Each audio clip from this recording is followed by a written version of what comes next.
brews, and banter. Hi, Frank. Hey, Roman, how are you? Good. How are you? Good. I'm excited. We have another great guest with us in the show today, and we're going to let you introduce yourself, and then we'll go from there. Sure. My name is Barb Stone, and I am a leadership development coach. And the name of my business is Build Your Path, because that's what I do. I help people build their path. And I recently am now the author of a book, So Much to Drool About, Lessons for Living Large. Yeah. Because it's about, you know what, life has so many lessons to teach us, and it's really about living that larger life, because that's what really we're meant to be and to do. Mm-hmm. And I think a lot of people miss that. So Yeah. it's good that, I read part of the book and then I didn't get to finish it, but it's some of these lessons in there that we I told you I was going to mention are, life lessons for people as well. Like it's just kind of from the dog's perspective though. Yeah. Yeah. Yeah. My wife talked about writing a book, and she said, you often see, a kid who got a dog, but she wants to reverse the roles. And she was going to write a book saying a dog that got a kid or They found a human or something. Yeah. yeah, or something like person, that, yeah. where it's from a dog's perspective, not a kid who always wanted a dog, but it's a dog that wanted to always have a human. Oh, wow. Yeah, so it's like a reverse. See, that's so cool. Yeah. Because again, it's a perspective. And, Right. we see this as being, okay, we have dogs, but what would it be like to have a dog that has a human? Oh, Right. I love Oh. it. Yeah. Tell her I want to talk to her about Okay, that. I will. I'm I will. gonna You guys get her. can. I'm gonna get her going on Yeah, that, yeah. and stuff. So, that is just Perfect, yeah. wonderful. It's just Yeah. a different. We're so used to, from our point of view, from like what we are looking at, what we want. And you see cartoons and video and movies, and where it's about animals, right, interacting with each other with human language. But it's now from a perspective of this lonely dog that always wanted a human. I love it. Yeah, love. I think love where she got the idea from, her and I both growing up, our parents didn't let us have pets, and I've sent so many of my friends with litters to my house, and my mom just turned them around and said, nope. And now we're adults, we can do what we want. it. Yeah. Absolutely. Now I have 3 dogs. Absolutely. And no parents telling you just Yep. can't, I actually want to surprise my mom, like, here's a puppy. And, Oh, you get surprised with a backhand. You bring a puppy well, home. you ever watch those videos where like kids will bring the dog home and then their parents are like, no, absolutely not. I'm not dealing with this. And then they show 6 months later, he's like babying this dog. yeah. And Yeah. So, there's it's perfect timing of my book. And then also there's a movie out called The Friend. And it's got Bill Murray in it and Naomi Watts in it. And Bill Murray has found this Great Dane, and he dies, and he wills it to Naomi Watts, and she goes, "Oh, I don't want it. I don't want it. I can't have it. My landlord won't let me have it." I haven't seen the movie yet, but I'm just watching the clips. But she ends up keeping it, and it changes her life. Sure. And that's, you these things come into your life, and you can say no, but it's like it could really make a difference in your life. These animals, these beings, these different perspectives. And I really do want to talk to you. yeah, I will have her get in touch with you for sure. Yeah. Today I had to drop off my dogs for grooming. Oh, And then when I got You should have dropped herself with them. get myself groomed. Might be cheaper than a regular haircut. Maybe. And then they called me when they were ready, and they said, "Kids are ready." They don't say your dogs are. They say your kids are ready. Oh, I love it. Love it. Yeah. Yeah. It's funny. I'll give them a plug. It's called Heads and Tails on Route 57 in Liverpool. Okay. All right. Yeah. Cool. So they do a great job, and they're so attentive to my dogs. I'm sure they're like that with a lot of others. Well, Does your dog have to be groomed? well, he did get a bath yesterday. One of one of them did, because we're going on Bridge Street on Thursday. Okay. Yep. So I thought he needed to look a little presentable. This is Zeus. This is Zeus. Yeah, yeah. Yeah. Is his coat shiny? His coat is shiny. Oh, nice. And we've had three Harlequins, the black and the white, Okay. and then as I'm thinking about writing this book, I really go like, I wanted to have a little diversity. So we decided we were going to get a blue. We only have two at a time because and it's just too much. But when Beau passed away in February 2023, I had to have another one. And so we got Zeus, and that Zeus is named for what Beau came to us. Beau came to us as a Zeus, and because That's right. Beau was an amazing dog, we wanted to name him Zeus. But I want to tell you, we call them our kids. Yeah. Yeah. And it's like Frank and I call each other. Well, You got a Frank in your life too? Yes, I do. Because Roman's got a Frank in his life. Yes. Wait. Hello, I'm here. I'm here too. No, you're my Frank. No, fine. I have a Frank in my life. But what we do is we go like, okay, I let them out and Zeus peed pooped or Aryanna just peed, so it's like, because these are our kids. Yeah. And you got to keep abreast of what's going on to keep them, happy and content. And you spend time with them. If you spend time and you train them correctly, there's really, I don't understand anybody that would not be happy with a pet. Oh, I know. There's best nothing listeners. negative about them, right? Yeah. They're the They don't best care what you listeners. did. They don't care what your day was like. They don't. But that's it. Yeah. It's unconditional love. yeah. When you walk in the door, they are like all over you because they like, oh, you've been gone all day, but oh my God, you think you've been gone for a year, and it's that love that they give. But for you've got to like brace yourself because those dogs come running at you. You're gonna break something. You gear up. You like elbow pads, protection. Okay. Helmet and like. Well, in the beginning of the book, the foreword is written by Axel. And Axel is a neighborhood, another Dane, and he lives down in the corner, and he's actually a cousin of Zeus's. They came from the same litter. And he stayed with us for a weekend, and literally they hug you. When they lean, that's their way of hugging. And I'm like, I had to brace myself for this lean that you never know what's going to happen. So And they are the gentle giants, right? That's what their they name. really are. I mean, they're pretty protective. I mean, my brother-in-law had one, and they're pretty protective, but they're not like they're not violent. No, they're not. In the right situation, they're going to scare someone away. But they scare. Yeah. we get delivery people coming to the house, and the two of them barking, and it's like, and some people don't want to get on the stoop because they're afraid. But it's like as soon as you get in the house. Oh, they're going to love you to death. Yeah. I'm going to open the beer. 'Cause Open the beer. And me and Barb started before you, but we'll all cheers after this. Yeah. Yeah. Yep.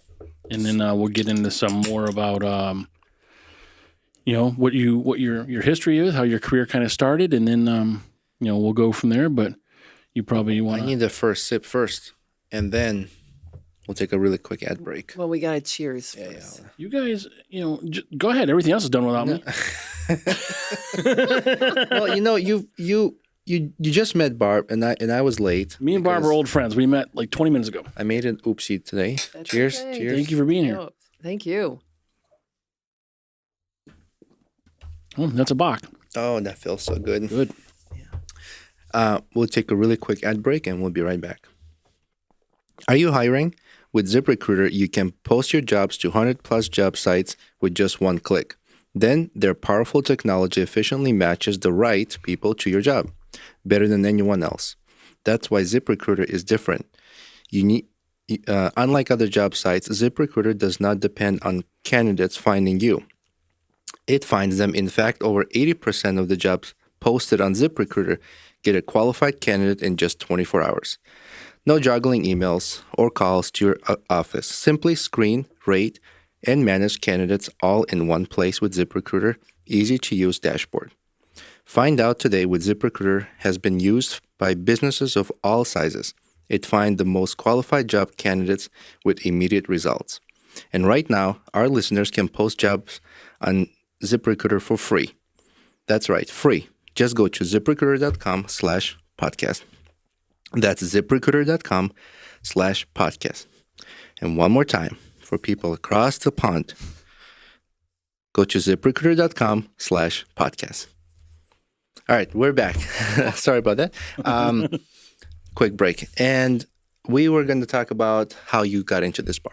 Yeah, how I got into Yeah. We can probably start even before that, right? Because Yeah. me and you had a conversation a little bit, so Roman wasn't privy to that. But Yeah, let's go there. Okay, so I've had an interesting career. It's kind of interesting. The reason I asked you about your accent is because I'm of Polish descent. Oh, okay. My father was born in Poland, and he came over a Polish Navy ship, and I grew up in a bilingual home on Long Island.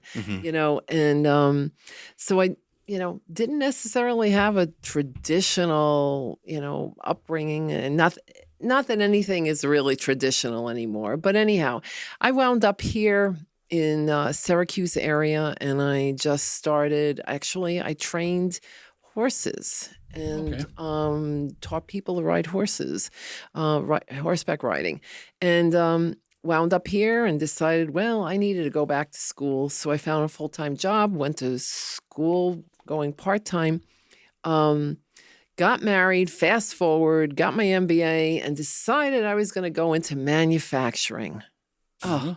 Because you know what? One of the things I loved about manufacturing is it kind of brought everything together. It's like you have to bring the people together, and we were talking about, inventory and really being able to order the supply chain and being able to make the parts and then ship them to the customer. And I just loved it. And I had the opportunity to travel to Europe for it and spend some time in Michigan for it. So it was a great career, but I finally ended up saying, is this all that life's about? It's climbing like these ladders and making some money, but was I really happy? And so I started really discovering, like, what is it that I want to do? And I studied resiliency. I studied positive psychology, and then I got involved in some coaching programs. And then finally I go, oh, you know what? This is pretty cool. And so I decided to, while I was still working, went and got my coaching classes done. And then I hired a coach because I truly believe that we all need coaches. We need some type of a guide to go alongside of us and to help us, because I wished that I had one, being that little Polish girl, to being able to help me demystify some of the things I needed to do and just have somebody to talk to. So I quit my job at the end of 2018, and I started my business, Build Your Path.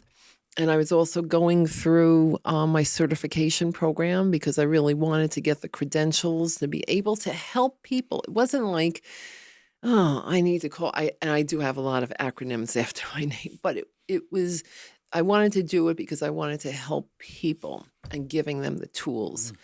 And so that led me to I was doing individuals and then developing for teams. And then I do training now and helping teams better understand what is that culture? What do we need to do to move forward? How do we need to work together? And I have a leadership model that I teach. But one of the things that it starts out with is we are leaders of ourselves. And what does that look like? Because before you can lead anybody else or a company, you really need to think about leading yourself. What are your values? What are your purpose? What's your purpose? What's your strengths? To be able to better understand that. And from that, I don't know. It's just been a road of discovery, because now that was 6 years ago. And I'm working also, have my own private clients, but I also work with the Wise Women's Business Center because I help women putting their good work out in the world, businesses, and it's like helping them grow. And that has just been an absolutely rewarding endeavor, and I love it. but also then I'm always saying, what else is there for me to do? And I did a TEDx talk back in 2024. TEDx called it Perfection is Overrated. I think that's what they did. I wanted. We'll find it. We'll find the it. link Yeah. to it. Yeah. Well, I originally wanted to call it "Looking Good and Getting It Right is Killing Our Souls" because that's what we do. We're in this society that we got to look great, but it's killing us, And so I did that, but it was also like, okay, what's next? And when I started in 2019, I was working with a company and I was doing some training and coaching with the individuals there. And one of them, I said, I have a book in me. And later on years, we stayed in touch. And she goes like, Barb, periodically she'd say, hey, Barb, are you ready? And I just wasn't ready, But what I did was I started accumulating because I write blogs and I write posts on LinkedIn and everything like that. So we started just pulling from that and started creating stories about life and life's lessons. And that we can all be resilient in whatever we're doing. And then the other passion that I've always, and you've read a little bit about my, how did I get there? But I always rescued dogs. Our first Great Dane was a rescue, but getting a Great Dane was a dream.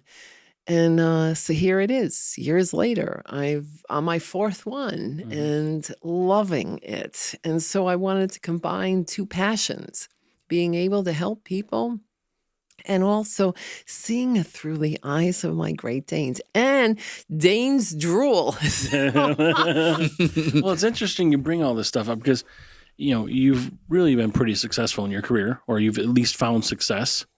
But it's not always happy success because you're having this sort of turmoil or other kinds of outside influences. And we talked about a previous job you had where, as a powerful woman, someone wasn't happy with that. Yep. And really, it pisses both of us off to hear that stuff because it's just not right. I don't care who is the boss of anything.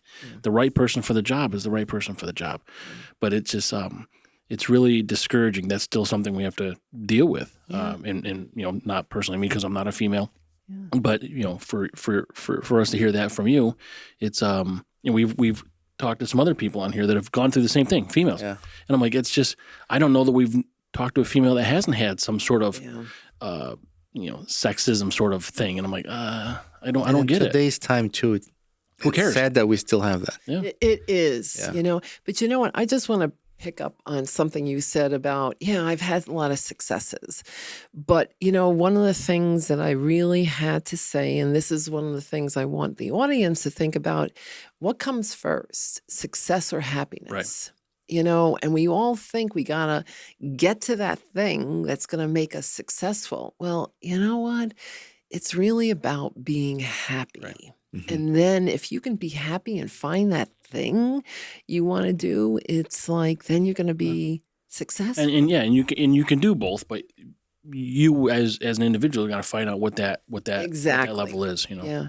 I have something to share about that. I have a friend who he opened his own physical therapy practice, and my background is construction and real estate, so I helped him build his practice, and he got the building. I remodeled for him, and he was so nervous. And I said, "What nervous? Because you were doing the work, or nervous?" No, nervous. Good one. He was nervous to leave the steady job and start a business. Yeah. And that leap is, I've been there several times. She's done it several times as well. Yeah. And I said, what is your goal? And he said, I want to be successful. I said, well, what is your meaning of success? And he didn't know. He's like, well, I want to be wealthy. And I said, oftentimes, success is measured among peers. They are measuring their success based on where the other person they know of is financially, status-wise, right? So then this person is like, well, now I'm less successful because this person is here. So it's this constant race for greed, I guess. And they are their interpretation of success is to be where this person is. Yeah. I said, you should concentrate on success of happiness, stability, and where you want your family to be. Absolutely. And I said, don't look at others and measure your success based on others' success. Because sometimes they are so focused on that race to have more money or whatever, but they might not be happy. They could have all the money in the world. I said, aim for success to be financially stable and where your family would be happy. Or you'll see that false happiness. There's people like, oh my God, they look like such a happy couple. Yeah. Oh yeah, They really weren't, you know? You know, and it's like one of the things that came up for me as you're talking about that is that it's about the journey. You know, it's about the discovery, because you can't, and as a coach, you know, I can't tell somebody that they need to do. All I can do something. All I can do is hold them as in a container, so to speak, and ask them the questions to be able to help them discover what is it that they really need to do. Because if I tell you what to do and you go off and you do it, you're not going to be happy. Well, and a big part I think about, I mean, you know, I don't have a coach. I'm not, you know, I don't have the acronyms that you mentioned. But a lot of, I think, coaching is when you're asking questions, the people already know the answers. You're just pulling out of them. Yeah. And you know what? You are a coach. Yeah. Even like what you guys are doing here, you're asking questions, you're listening, you're a powerful, you are a coach, because that's what makes people a coach. When I teach people about leadership and I give them a module about coaching, because I didn't realize that when I was in my manufacturing career and I was not a machinist, I was not an engineer, but I ran so many different areas and departments, heat treat, machining, assembly. But what I did was I was able to bring people together and being able to discover what's the right thing. So yes, you guys are coaches. Yeah. So if it's a team, you just have to have good people around you and you don't have to know it all. Exactly. Right. Exactly. And bring it out the best and then really decide what you need to do. You're just kind of leading them, giving them the vision, but you're also tweaking the journey as you go because you don't know everything. Right. And you're just guiding them. So you guys are. Do you mean like coaches. as a podcast? Yes, you are, because you really are. You're trying to find the best in people so that they can bring it out in your podcast to be able to help your audience. That something's going to click. So, you know, you guys are coaches. Thank you. I enjoy conversations. I enjoy interactions with people. When I was a little kid, my grandpa used to tell me stories about his experience during war or just upbringing, different times.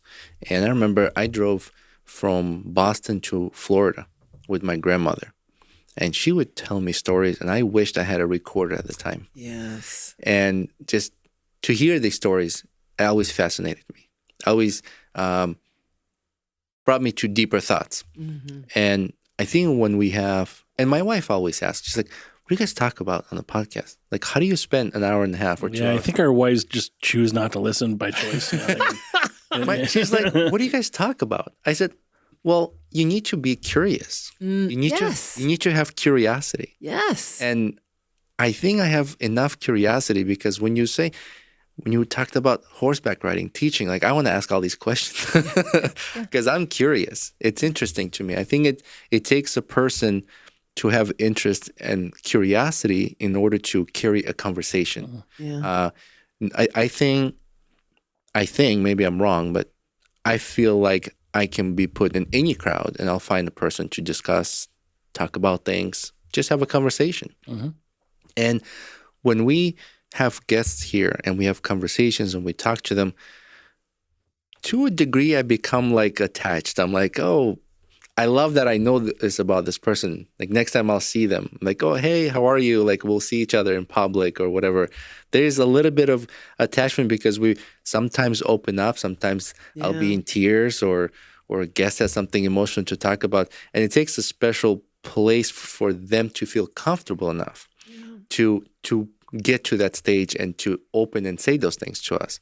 I tear up easily. I don't know. Lately, a phrase would make me like tear up. I don't know what it is, but yeah, onions do that. Yeah.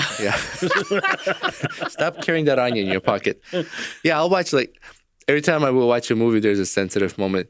My wife and my son are looking to see if I'm crying. Oh, wow. Oh, I cry over all those soldiers coming home videos you see on their face, like when they surprise their wife or their kids or something. And I think that's where it comes from is being able to make that person comfortable enough to have a conversation. And your curiosity is what continues and drives that conversation to grow and keep going. Absolutely. Because really two of the biggest things for you to being a coach is to be curious. Because what you're doing is you're being curious about what are they saying and asking them powerful questions that says, okay, help me unfold this. And the other thing is listening skills, and I train people on listening skills, and there's 3 different levels. One is you're in your head. Another one is laser focused on that person and really picking up on everything that they're saying. And then there's the 3rd level where you're really taking a look at the body language and what are you sensing about them. And after I teach this, I talk to them about, I actually go through an exercise and showing them what it's really like. Because level 1, you can ask a question and then it's right away, it's about them. They start answering. And people don't realize that. And so many times I've taught that and they go, oh, and we come back and it's like, Barb, wow, I didn't realize when I was having a conversation with people, they really weren't listening and they weren't invested in me. So it is absolutely so true what you're saying, Roman. Absolutely, And I think that's part of why we continue to have guests. And people, when they come over, they have a great time. Yeah. So, I mean, we haven't had a bad feedback or not that they told us worst podcast or I mean, so far we could all be lying to us. I don't know. But it's fun for us because we get to unwind. I mean, we got day jobs, we all do, but we get to meet interesting people. And some people we just have fun with. Some people it's all different. There's a coaching or an author, or there's a pest control guy, or there's a pool installation man, like whatever. It doesn't matter. It's just interesting people. And you know what? Each one of those interesting people have a why. There's a purpose into why they're doing it. You have your day job, but wow, you want to do something else. There's that why, and that's what makes it interesting to be able to find out what makes people tick. From there. And that's what I like to talk about, the history of things. Like, how did you arrive here? Like, I mean, were you a goat farmer and now you're a nuclear physicist? Like, how did that happen? Yeah. That type, the journey. Yeah, the journey. Yeah. Yeah. If there's a goat farmer who became nuclear physicist, please contact us. We would love to talk to you because that's interesting. A nuclear goat. That is really interesting. These things that happen here, like nobody really knows what's going on. They probably modified their goats so when they poop, their poop glows and they'll know where they pooped. And that's what's in glow sticks. Repurposing. Yes, that's right. Repurposing. Upcycle. It's easy to find it at night. I wish dog's poop would glow so I can go get it. It's like a hunting in the morning. I would go around, watch my step. Where did they poop last Barb night? doesn't have that problem. They got a heat sensor because those are big piles. Yeah, those things are like you trip over like elephant dung. It's like you could light it on fire like 4 weeks later. Yeah. It's like Jurassic Park. Remember when there was a pile of that poop? They had to find that satellite phone. That's your job. So how was your journey from that coaching and spark the idea or drive? And you mentioned someone kept reaching out to you to write a book. So, this is kind of an accumulation of a whole bunch of different ideas. One of the things that happened during COVID, we're all isolated. And it was like one of the things I needed to do was I needed to get up going in the morning, but I needed some inspiration, And somebody had sent me Seth Godin's The Practitioner book. And it was about short stories that really made you think and ponder about meaningful things. And so I'm going like, oh, this is really, really cool. And then years later, somebody sent me a copy of Big Panda and Tiny Dragon. Have you seen that? I know the book. I've not. Yeah. And it's just great because it's like, again, inspirational statements or just pictures of Big Panda and Tiny Dragon on their journey through different seasons. And it's about their life and the wisdom. It's the wisdom that came out. And I'm going like, so meanwhile, I'm writing all these blogs, and whenever I hear something that's really, really good and meaningful for me, I actually used to have an office in the Titcomb building. Oh, yeah. Yeah, and so I would write it on a Post-it, put it on my wall, and then I'd go like, okay, that's going to make a good blog or a good post. And so I saved all those, and I'm going like, these are wisdom that people can really ponder and think about. What does that really mean in your life? And so what we did was, so I had an editor-writer who helped me to kind of, because one of the things is I love working in teams because I don't know it all. And she was a great writer to be able to help me craft what I really want to say.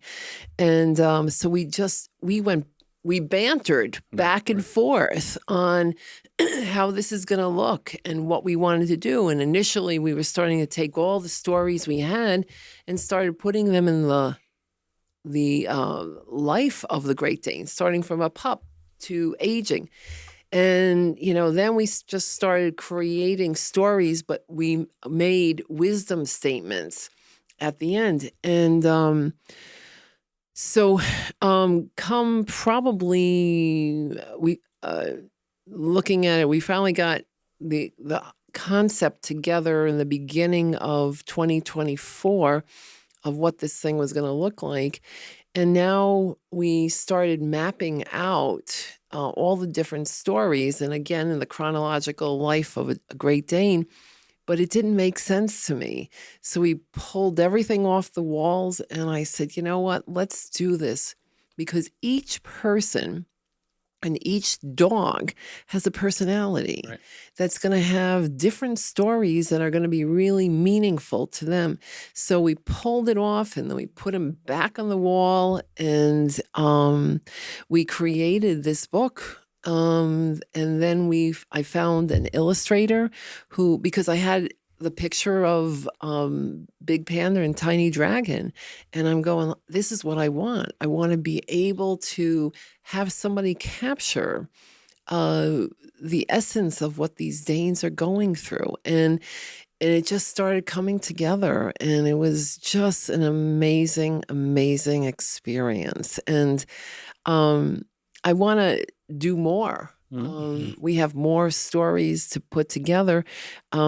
One of the things I really want to do here with this book is I would like to create questions, just as if I were coaching people on some of these stories. Like, well, what did that bring up for you? I see. So that people can start going deeper into these things. And these stories here are real life things that people do, and I love it. It's been a journey. I gotta tell you, it hasn't been smooth, but just like anything that you want to put out in the world, it has some ruffled feathers. And but we did finally get it launched the beginning of March in the ebook, and then it came out on the just last week on the 3rd of April in paperback. So I am just so thrilled. And it's not about, I gotta say, it's not about me. It's not about me writing this book, about having the idea of putting it out.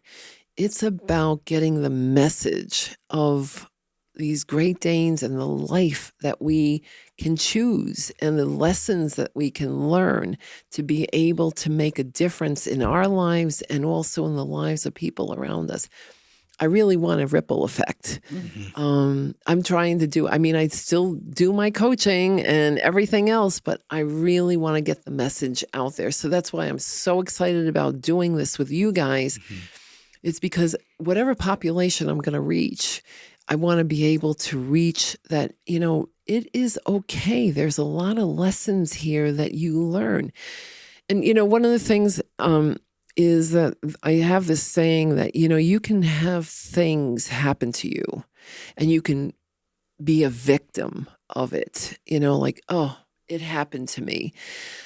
But then you can turn it around and say, it happened for me and I was able to create from it. And what I'm doing now here for me, all my life stories here, and things that I've heard, I want to create wisdom from them so that I can share that with people. And because we all have wisdom and we all are leaders, and I just want to be able to spark something in someone to be able to say, I can do that. I can try something. Yeah.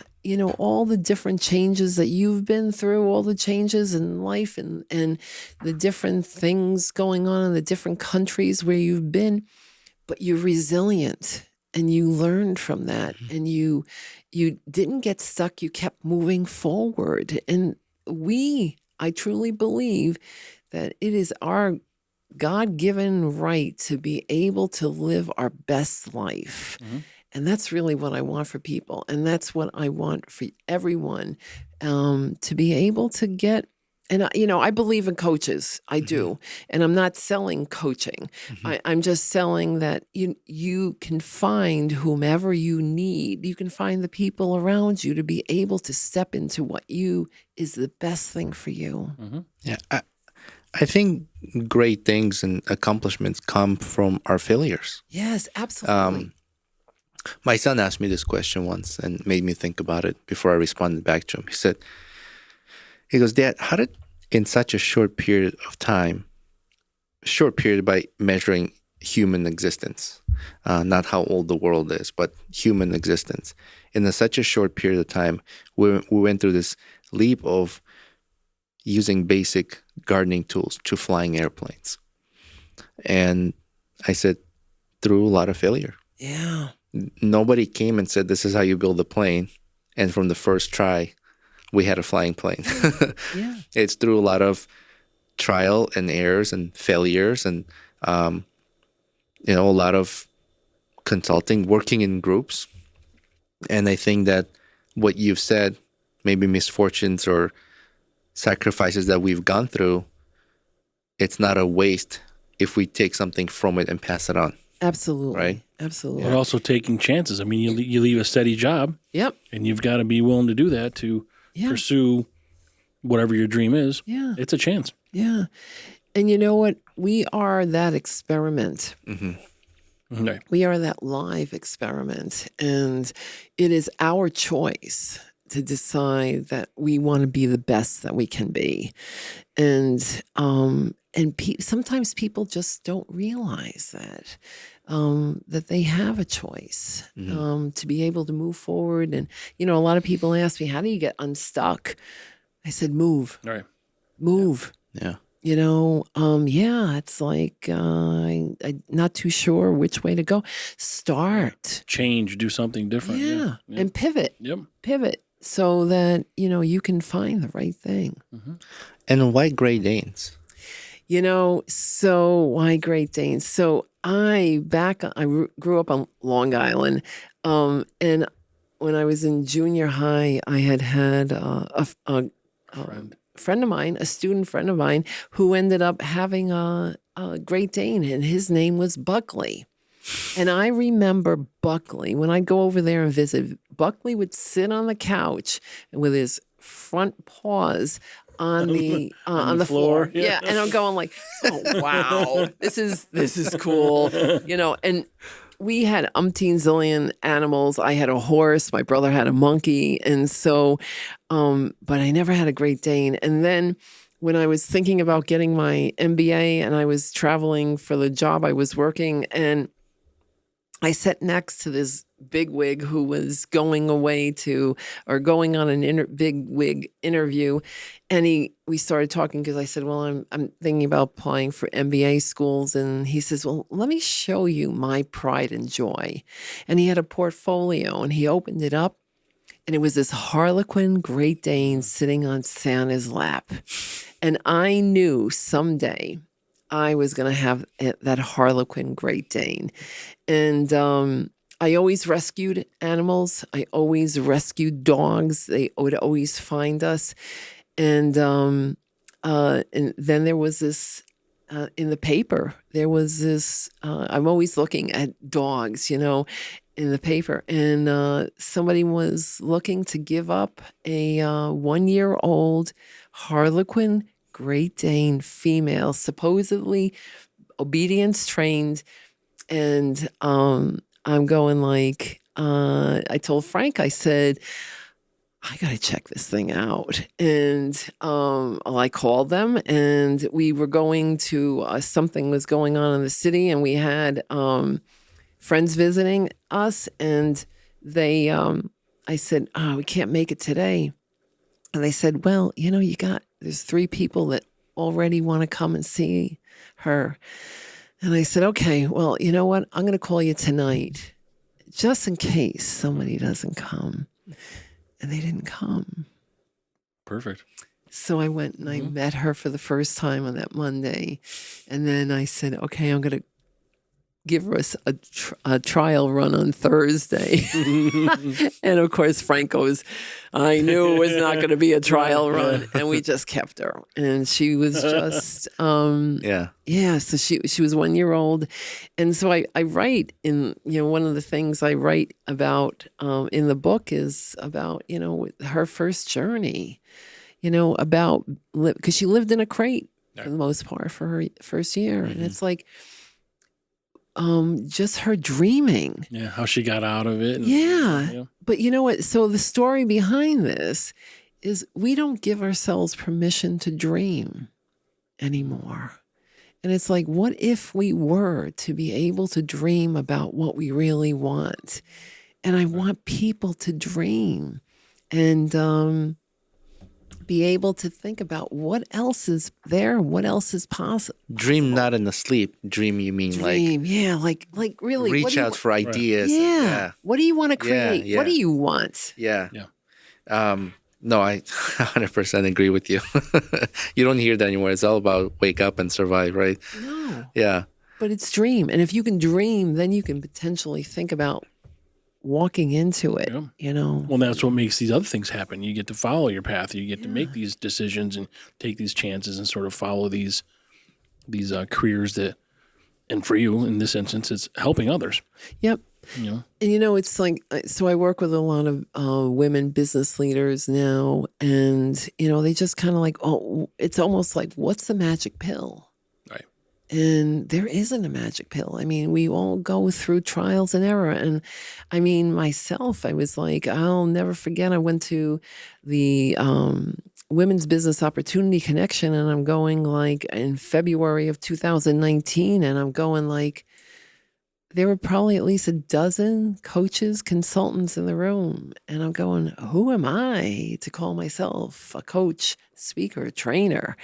They may all be doing the same thing. Exactly. Yeah. But it was the furthest from the truth. And now I truly call myself a coach, speaker, trainer, a TEDx speaker, and now an author.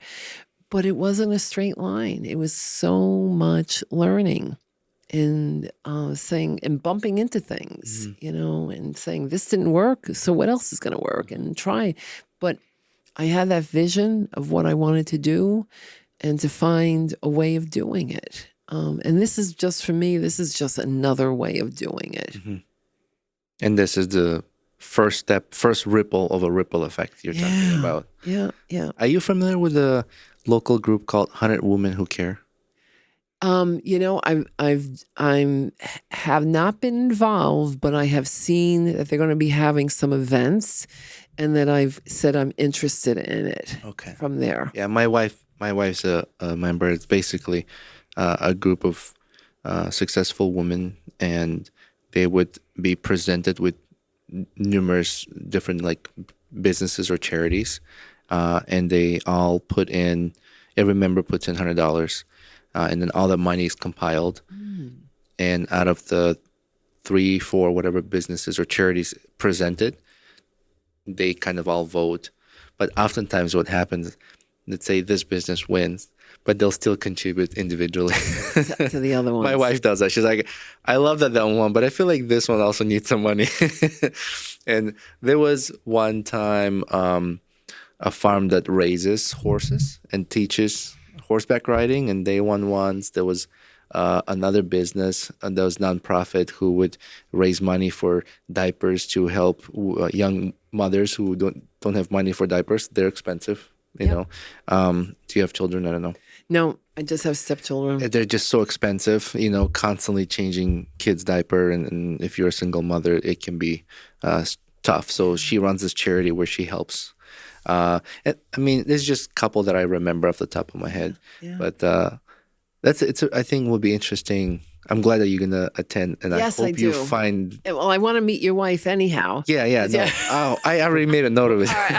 Book talk. It's book talk. Yeah. It's funny. She's in the book club, and they call themselves... The Social Society of Part-Time Readers. Thank you. Yeah. My wife's in it with him, or with his wife. Yeah. So that's their acronym. Yeah. Oh, wow. Here in Baldwinsville? Yeah. We need to have something like that. But we're not going to read books. We have a social society of full-time drinkers. Yeah. The more books, I think this is a second author on our show, right? Yeah, because we had Peter Fox. He was the producer of ESPN back in 1979. 78, yeah. So he's the first producer when ESPN first launched. Oh, wow. So he wrote a book, the 300 hours before ESPN or something like that. No, it was, it was like days. 300 days before, yeah. So, and we love when we have authors here, because I get to learn about an author and their background, and then it spikes up my interest of like more to read about the book. It's already about dogs, so I'm reading it regardless. Yeah. Same. Like I said, I'm almost 3/4 through it, but maybe tonight I'll finish it. It's interesting how each person decides to have a dog. Like, why did you decide to have a dog? Did you always wanted a dog, or someone just gave it to you and you decided you'll rescue and then you got attached? In my case, I don't know about yours. I know about yours. I always wanted a dog as a kid. I just been attracted to animals. And so many of my friends had pets that I also wanted, but my parents would just not allow it. And before my son was born, oh wow, my wife and I both were like, he's going to grow up with a dog. And we wanted to get a dog. We weren't ready. And we're about to get married. And before the wedding, someone said, "Oh, there's an accidental litter. Would you like to go check it out?" And we're like, "All right, we'll just go look." Of course, yeah. Once you sit in the car, you're buying it. And you see this basket of puppies, and you're like, "Are you kidding me?" Yeah. And they're these tiny, tiny babies. And then, so we got Lily, and then we're driving home. We're like, "What the fuck did we just do?" We both looked at each other like, we're about to get married. There's so much shit going on. I'd feel worse about it if I was, what the fuck did I do when I get a Great Dane? I mean, at least Lily's like slightly bigger than this. I think when you're in that mindset, you don't even think about the size of the dog yet. You think about the responsibilities it's not like moving a city. It's just moving a little bundle of something. And then we go to a pet store, and they're like, "Oh, how old is she?" And we said 8 weeks or something. "Oh, she's too young. Why'd you get her?" I'm like, "Shut up! I don't know. They gave it to me. We took it." That was the opportunity. And so she had, I think, separation anxiety. Is that a thing, right? Yeah. Oh, yeah. Yeah. So for the first, I want to say 3 weeks, we tried to do the crate training, and she would whimper so much. Oh yeah. and it was in our bedroom. And I couldn't. I was like, there's no way we could sleep through this. I feel terrible. So for 3 weeks, I slept on the floor next to the crate with my hand inside the crate. And that's how she would stop crying, I would say. Oh, wow. So 3 weeks on the floor, my hand in there, and then slowly trying to kind of like, it's like a baby falls asleep. You slowly want to move your hand and go to bed. Yeah. Meanwhile, you're sleeping. She wakes up. She's like, "Sucker." Yeah. My wife had the bed all to herself. Sucker. So Yeah, your dog and your wife are giving high fives. She's like, "God."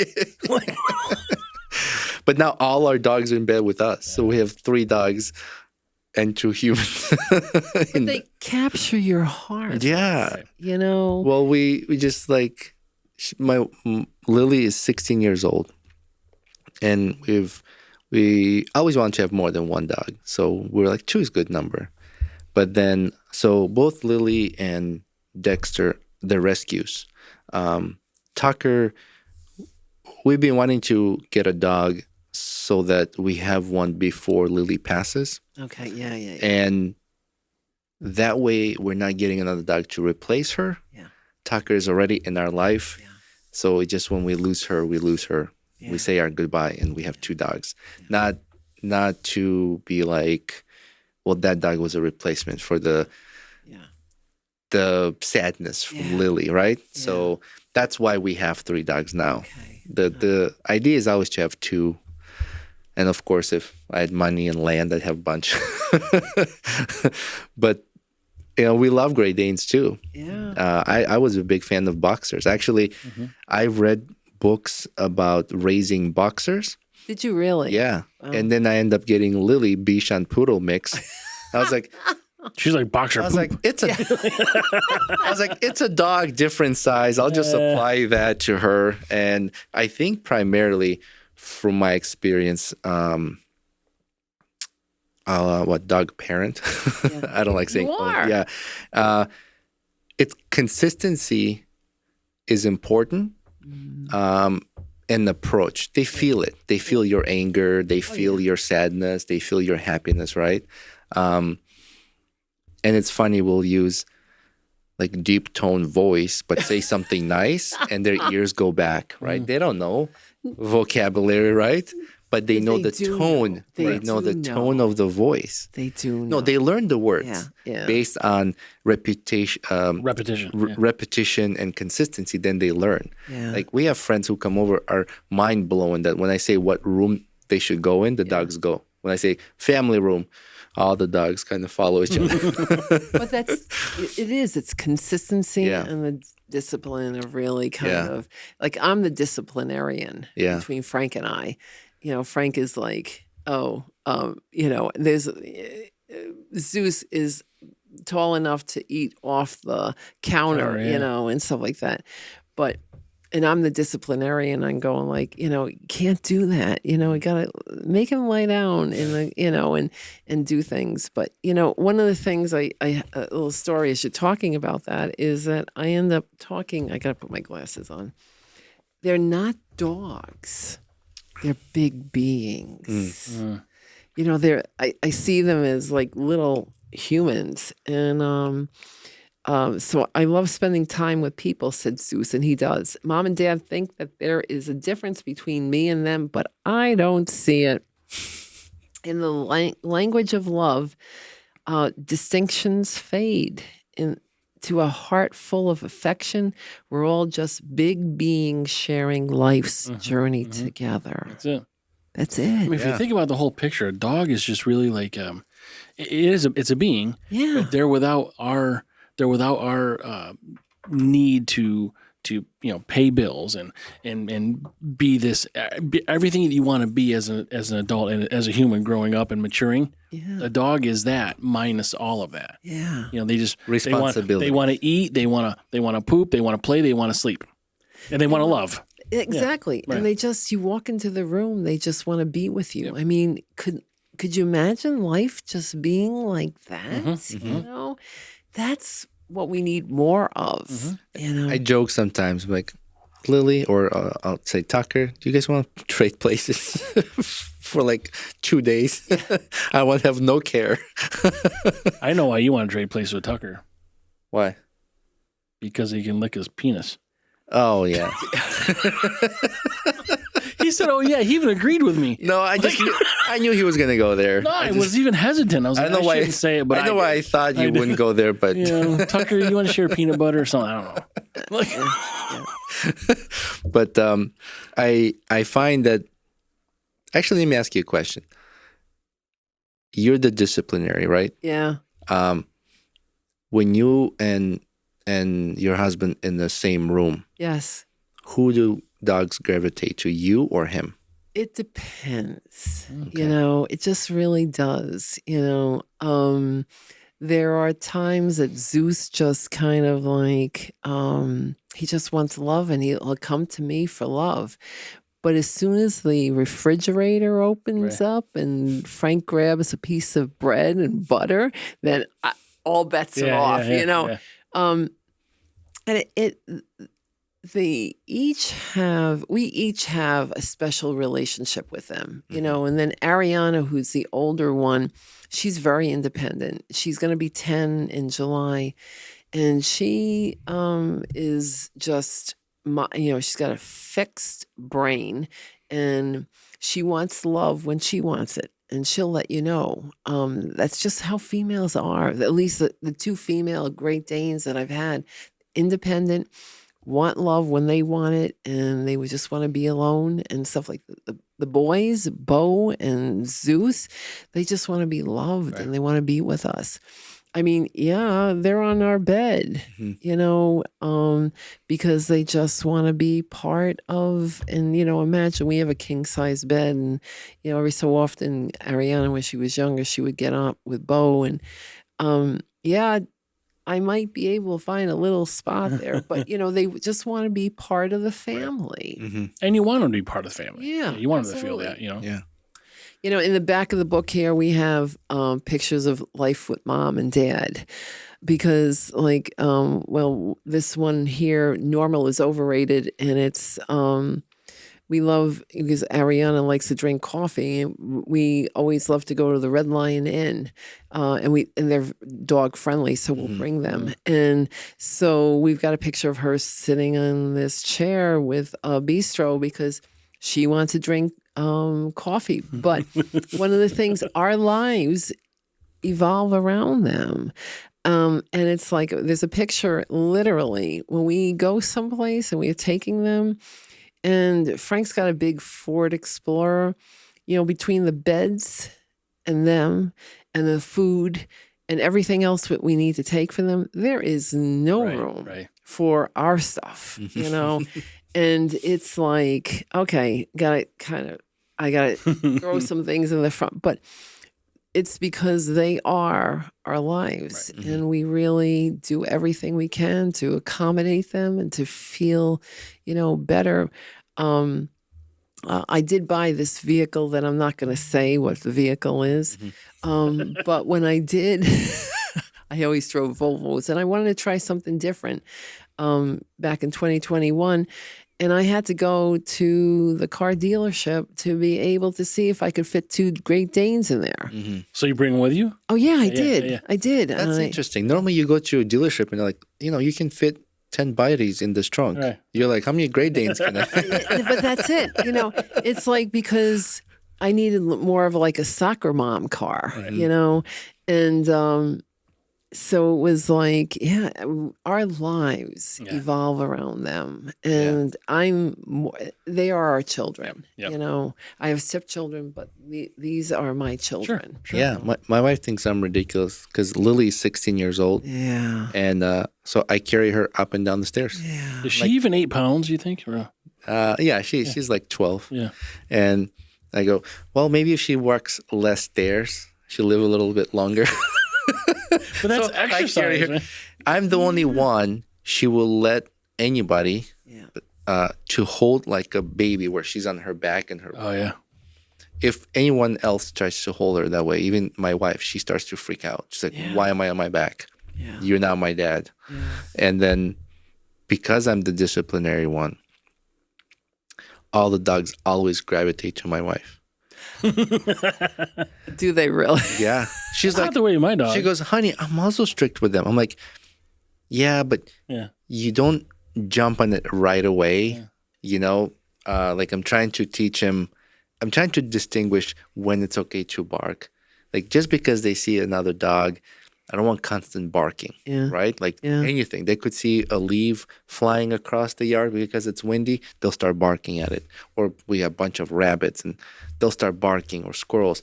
So some of that stuff, I'm like, no, like if it's a person approaching the door, you want to bark, I'm okay with it, you know, but then control. Okay, so we got alerted. Thank you. Great dog. Thanks for looking out for your family. We're safe now. But now, just, okay. Yeah. My wife would just let it go. I'm passive. None of us want to hear it. He just does it. I'm like, Well, you know, it's kind of funny. So when we got Jazz, you know, she was supposedly, you know, obedience trained. Well, let me tell you something. I'd walk her and she'd pull me and I'd wind up on my butt, Right. you know?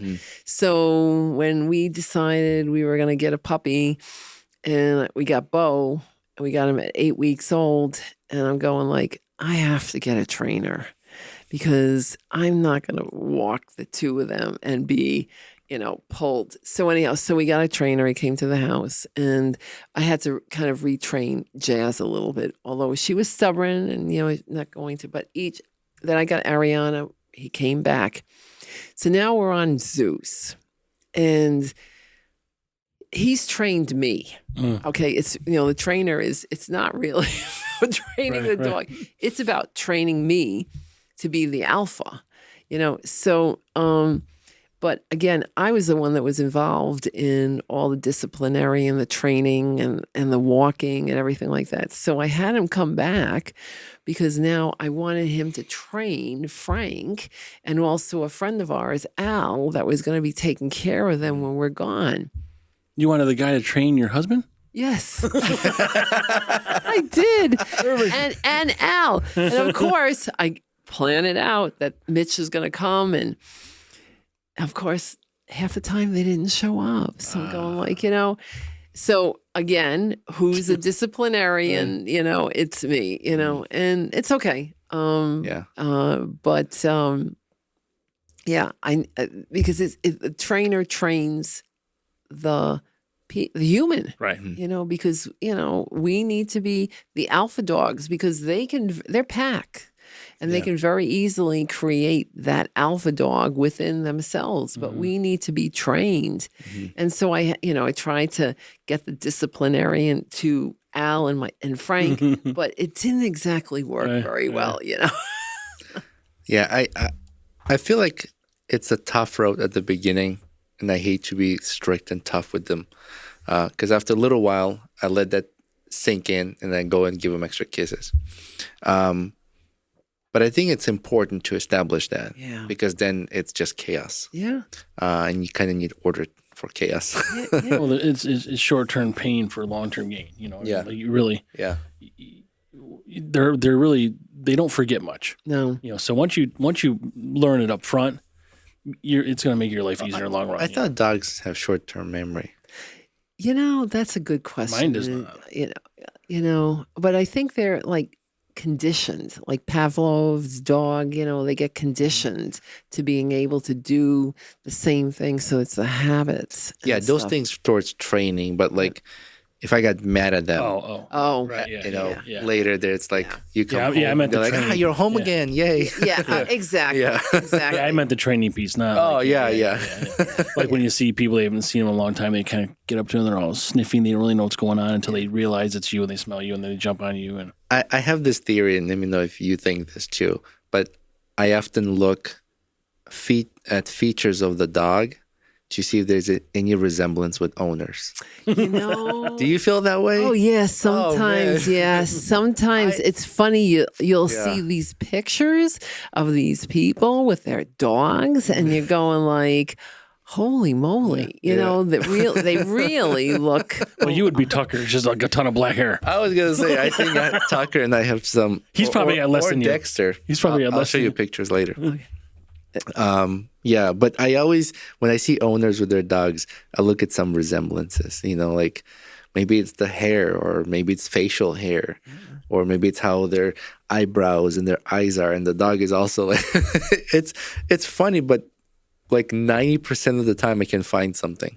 And I think it's also part of it is the personalities too. They're, they kind of, if you have an owner that is loving and giving, that dog is going to be loving and giving, So yes, I do think that they can look like them, but in different aspects. I like to see those people that don't, maybe they don't have pets. Yeah. But when you bring them around pets and the pets growl at them, like, oh, you're a bad person.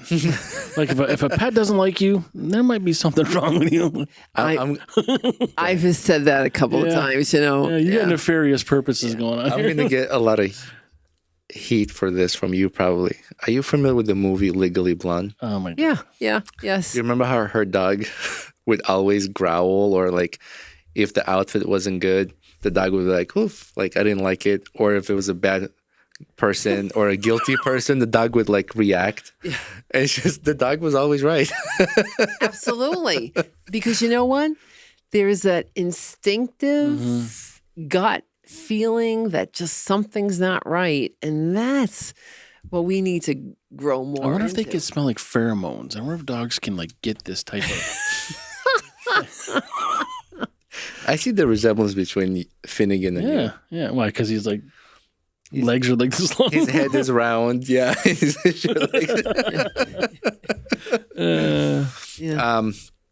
Barb, is there anything you would like to mention or highlight about book? Oh, yeah. Or you build your path, or how people can find this. Anything you want. So, you can find me on my website. It's barbstone.me, and you'll be able to follow me and also sign up for my newsletter, because one of the things that I've done is I really want to get this thing out. And I have to say, yes, I'm doing 2 podcasts this week. Oh. I'm doing 2 radio shows this week because I want to get the message out. And then I'm going to be on Bridge Street. So please follow me. And if anybody is interested in having a conversation, I'm also I do a lot on LinkedIn, Barb Stone, also Facebook, Barb Stone, and on Instagram, Barb Stone, CNY. But what I'm really interested in is talking to people about this book and how it can help you change your life. I mean, I've had somebody, Chucky Holstein. Chucky Holstein she's like 98 years old. She's been a pillar in this community. She has done so much. She has met so many different world leaders, and I've known her through Leadership Greater Syracuse.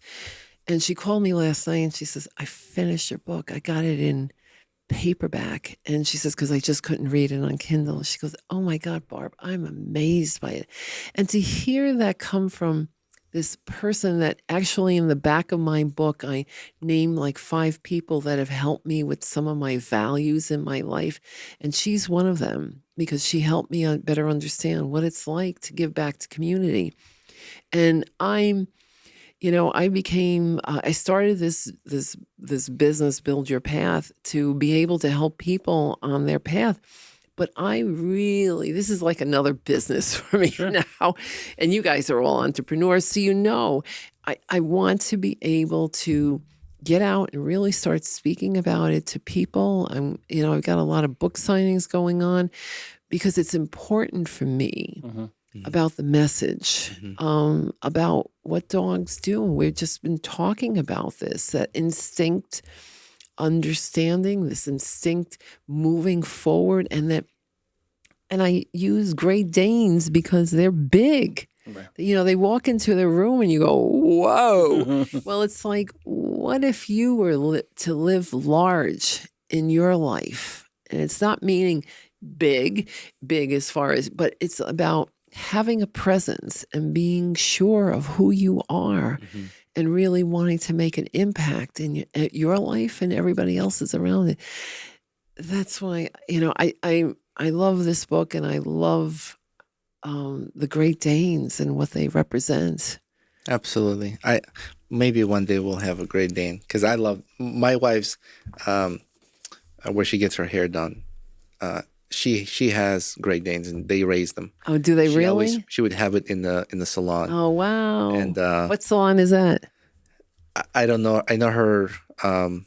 The woman who does her hair. Her name is Martha. Okay. And she's somewhere in Phoenix. Okay. I think New York. Okay. But I don't remember the name of the salon. But she has Great Danes. Oh, wow. She always had Great Danes. Where can people buy the book? So they can buy it right now. It is on Amazon. Mm-hmm. And so just look for So Much to Drool About Barb Stone, and you'll be able to find it. And then again, sign up for my newsletter, because you're going to find out where I'm going to be. I mean, I am looking for every opportunity. And if you have an opportunity that you would like to have me talk to your people, I'd like to be able to just get it out, because the message is important. Yep. And so, and you know what, we all, and you guys we're all servant leaders, because what we're really trying to do is to help people and bring the messages out and share it.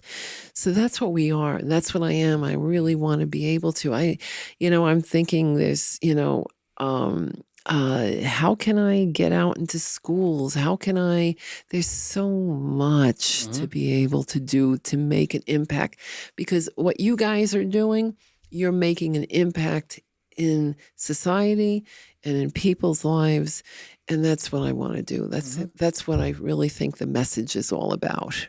Great. We enjoyed, and I'm so glad someone like you does this too. Oh, thank you. Yeah, I'm glad you wanted to be here and share this with us. And this has been amazing. Thank you for the gift. Yeah. We love it.